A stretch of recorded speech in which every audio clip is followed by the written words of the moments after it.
tremendous war machine in a fit of passion, nor an Auschwitz factory during a passing spasm of brutality. What if I told you that in its quest to become the dominant superpower, the United States willingly brought more than 1,600 former Nazi scientists into the country? What these men did was done with the utmost deliberation. The once powerful Nazi war machinery is slowly crumbling to dust. Imagine a post-World War II world, where the lines between enemy and ally blur, and the pursuit of power leads to morally questionable choices. That's exactly what unfolded in one of the most controversial operations in U.S. history, Operation Paperclip. It's a story of secret deals, ethical compromise, and the race for global dominance in science and technology. You who have not seen it do not know what hell looks like from the top. That's what Germany looks like. As the Third Reich collapsed, the Allies were not only hunting down Nazi war criminals, they were also scrambling to capture Germany's most brilliant minds. Why? Because these scientists had pioneered advancements in everything from rocket technology to chemical weapons, knowledge that could be used to tip the balance of power in a post-war world. The United States and Soviet Union were locked in a shadowy competition, each trying to gain control of these intellectual resources. These men, some of whom had committed horrific crimes, were given new lives, new jobs, and even new identities.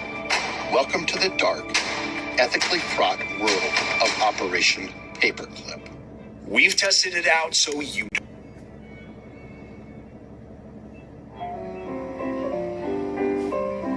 don't say that he's hypocritical. Say rather that he's apolitical. Once the rockets are up, who cares where they come down? That's not my department, says Werner von Braun. Almost exactly 16 months after the A-bomb is dropped on Hiroshima, the U.S. Army is about to make its first major test of a ballistic rocket. Initially known as Operation Overcast, was named for the paperclips that were attached to the files of scientists that the U.S. deemed most valuable. One of the most famous figures to emerge from this operation was Werner von Braun, the mastermind behind the Nazi V-2 rockets that had terrorized Allied cities. An altitude of 117 miles will be achieved, a world's record. This rocket is not American, however. It is German. These deadly rockets were designed in part by prisoners forced to work in inhuman conditions at the Mittelwerk factory. Von Braun wasn't just a passive bystander in this atrocity. He personally selected slave laborers from the Buchenwald concentration camp. Yet, despite his Nazi past, von Braun became a central figure in the U.S. space program, eventually helping to develop the Saturn V rocket that took Americans to the moon. To help show you what is being done to solve these problems, we have called upon one of the foremost exponents of space travel, Dr. Werner von Braun, who is at present the chief of the Guided Missile Division of the Army's Rocket Center at Redstone Arsenal. But von Braun was only the tip of the iceberg. Let's talk about some of the other key players in Operation Paperclip and the morally dubious roles they played. Working with von Braun was Arthur Rudolph, who served as a production manager at the Mittelwerk facility. Under his oversight, workers endured brutal conditions, starvation, and inhumane treatment, leading to the death of thousands. Some people believe that the reports of what happened there are exaggerated. No words could exaggerate. Yet despite this dark past, Rudolph's expertise in rocketry made him an asset to the United States during the Cold War. Brought to America under Operation Paperclip, he became a key figure in NASA's space program, playing a significant role in developing the Saturn V rocket that enabled the Apollo moon landing. For years, he was celebrated as a hero of American science, even receiving prestigious accolades for his work. Now I'd like to show you a department of our school, which is a logical outgrowth of what you've been seeing.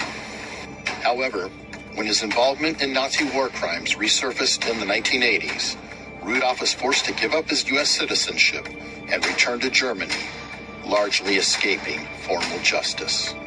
But let's not forget another pivotal player. For this story, you ought to talk to Dr. Hubertus Strugold. Strugold had been involved in experiments at the Dachau concentration camp, where prisoners were subjected to cruel and lethal experiments on how the human body responds to extreme conditions. Despite the evidence of his wartime atrocities, Strugold's name was eventually cleared, once again, in the interest of national security. In the United States, Strugold became a key figure in NASA's medical program, developing life support systems and astronaut training protocols. Dr. Strugold, what are the prospects for space travel? Will not only make routine flights under space conditions in the vicinity of the Earth, but also that he will travel to or around the moon. Now let's shift to some Nazi doctors, some of whom were even tried at Nuremberg. Dr. Kurt Blom, for example, had been the Deputy Surgeon General of Nazi Germany, overseeing biological warfare research that included testing on prisoners. Professor Kurt Blomer, the Deputy Health Minister and Plenipotentiary for Cancer Research, favored testing the extract in mice, but Russia insisted on using human test subjects. Himmler took Russia's side, and a human cancer testing station was established at Dachau concentration camp. When captured, Blom was charged with war crimes at the Nuremberg trials, but shockingly he was acquitted, thanks in large part to U.S. intervention. Taking their places in the famous Nuremberg courtroom, judges of the Allied Military Tribunal begin the trial of minor war criminals. Otto Ambro. And then there was Otto Ambros, a chemist who had helped develop nerve agents like sarin and taboon for the Nazis. Ambros had overseen chemical plants that used slave labor from Auschwitz, where countless workers perished. In conquered Poland, Ambros was shown a town where one of Himmler's largest concentration camps had just been built. The town was Oswiecim, known to the Germans as Auschwitz. Ambros found the site otherwise suitable and was particularly interested in the possibility of using the concentration camp inmates to erect the plant, all of which was reported to the other defendants. They agreed. He was convicted at Nuremberg, but instead of serving his full sentence, he was quietly brought to the United States to work on chemical weapons development. Ambros was so essential to U.S. military interests that he was even granted a pardon, allowing him to continue his work with impunity. These men helped shape America's post-war scientific and military achievements, but their pasts were anything but clean.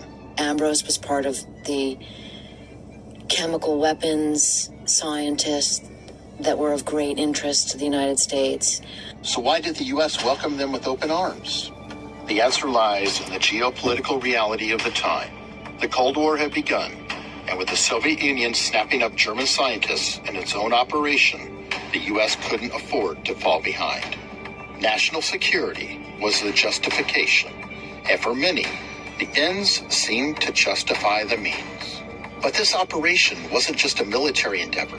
It was also a covert CIA initiative. The Central Intelligence Agency, newly formed in 1947, was instrumental in facilitating the transfer of these Nazi scientists into the U.S., often erasing or downplaying their Nazi affiliations in the process. Let's explore some of the key figures in the CIA who played significant roles in Operation Paperclip. One of the most notable was Allen Dulles, the first civilian director of Central Intelligence. Dulles was a master of espionage and covert operations, and during his tenure, he prioritized harnessing scientific talent no matter the moral cost. Mr. Dulles, I know you've heard this many times, but there are people who say that we, with regard to the CIA, are waging a secret war with an invisible government. We are obviously engaged in many facets of what is generally called the Cold War. Dulles had been deeply involved in intelligence gathering during World War II as a senior officer in the Office of Strategic Services, OSS, the CIA's precursor. After the war, he became an architect of Operation Paperclip, pushing hard for the recruitment of German scientists. Dulles believed that if the U.S. didn't act quickly, the Soviets would recruit these same scientists, which could have catastrophic consequences in the Cold War. The KGB is one of the most sinister organizations that ever was organized. Are they any good? Are the Russians good at this? Oh, yes. Oh, much. You take some of their operations, they're classic. Then there's John J. McCloy, another key figure in the operation. McCloy had served as Assistant Secretary of War during World War II and was later appointed to the U.S. High Commissioner for Germany, effectively overseeing the occupation of Germany after the war. John McCloy's had a long life, 90 years, and most of it marked by unparalleled service to his country and humanity.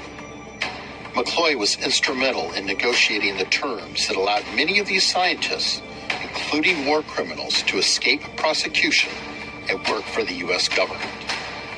And let's not forget about James Jesus Angleton, the infamous head of counterintelligence at the CIA.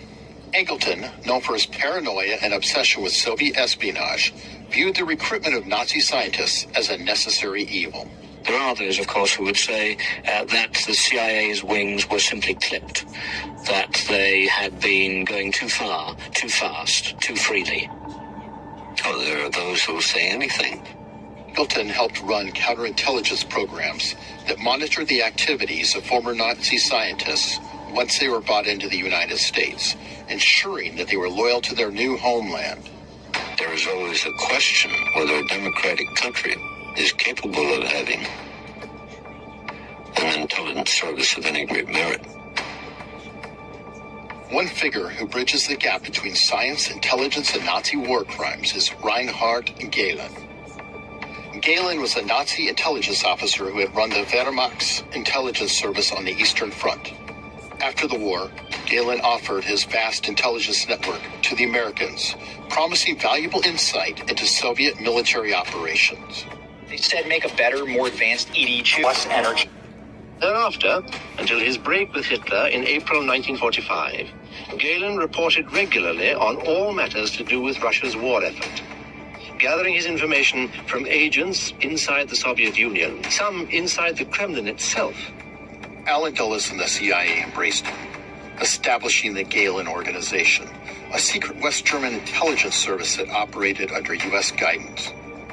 The Gehlen Organization became a key asset in the early Cold War, though it was staffed by many former Nazis. Operation Paperclip wasn't just about advancing science and technology. It was about creating a powerful network of individuals who could outthink, outmaneuver, and outbuild the Soviets. The ethical lines were blurred and in many cases completely crossed. These scientists, with their dark pasts, weren't simply forgotten. They were actively protected and promoted by the U.S. government. One of the most damning cases of moral compromise involves the infamous MK-Ultra program, which was initiated by the CIA in the 50s. Nazi scientists brought over under Operation Paperclip played a key role in the early stages of this mind control program, which involved unethical experiments on unwitting subjects, including the use of hallucinogenic drugs and psychological torture. Sidney Gottlieb, the CIA officer who ran MK-Ultra, reportedly worked with some of these former Nazi scientists to develop methods of controlling the human mind, methods that were disturbingly similar to techniques used in Nazi concentration camps. By the mid-20th century, many of the scientists recruited under Operation Paperclip had become household names. Werner von Braun was featured on Walt Disney's TV specials, talking about space exploration and the future of mankind's journey to the stars. Now here's a model I designed for a 4-stage orbital rocket ship. Compared to the unmanned instrument rocket, it is quite large. Von Braun had gone from a man developing weapons of mass destruction for the Nazis to an American icon, symbolizing the triumph of science and innovation. But what the public didn't see were the compromises that had been made to get there. And these compromises didn't go unnoticed by everyone. Prominent figures like Albert Einstein and Eleanor Roosevelt were vocal critics of Operation Paperclip. Einstein, who had fled Nazi Germany before the war, wrote a letter to President Truman condemning the decision to allow these men into the country. We are concerned here with an act of humanity. He believed that the United States was sacrificing its moral integrity for the sake of power, and he was right to question whether these scientists' contributions could ever justify the atrocities they had committed. But for the U.S. government, it wasn't about morality, it was about survival. The Cold War was a battle for global supremacy, and the Soviet Union was seen as an existential threat. The Americans couldn't afford to let the Soviets get their hands on these scientific minds. National security became the ultimate justification, even if it meant sweeping the horrors of the past under the rug. Operation Paperclip represents one of the most complex moral dilemmas in American history. The questions posed by Operation Paperclip are not just relics of the past. They remain deeply relevant today. In a world still grappling with the ethics of technological progress and global power dynamics, we're often reminded that the pursuit of dominance, whether through scientific innovation, military strength, or intelligence gathering, can come at an immense moral cost.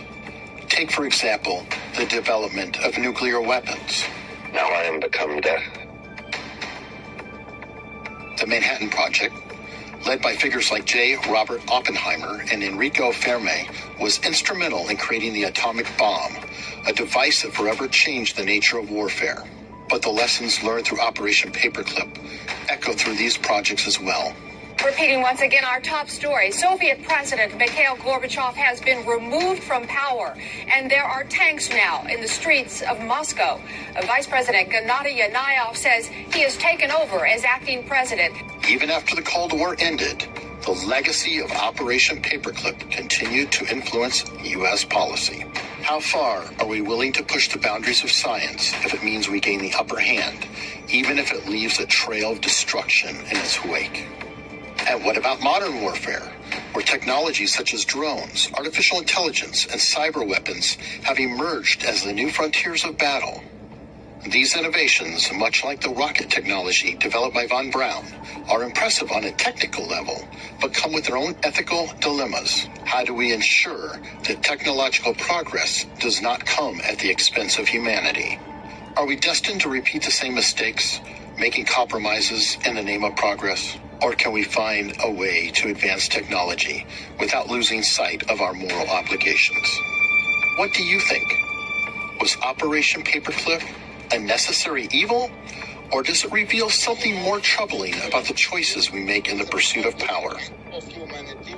If this exploration of Operation Paperclip has made you think twice about the price of scientific advancement, make sure to like this video, subscribe, and click the notification bell so you don't miss out on future explorations of history's most controversial moments.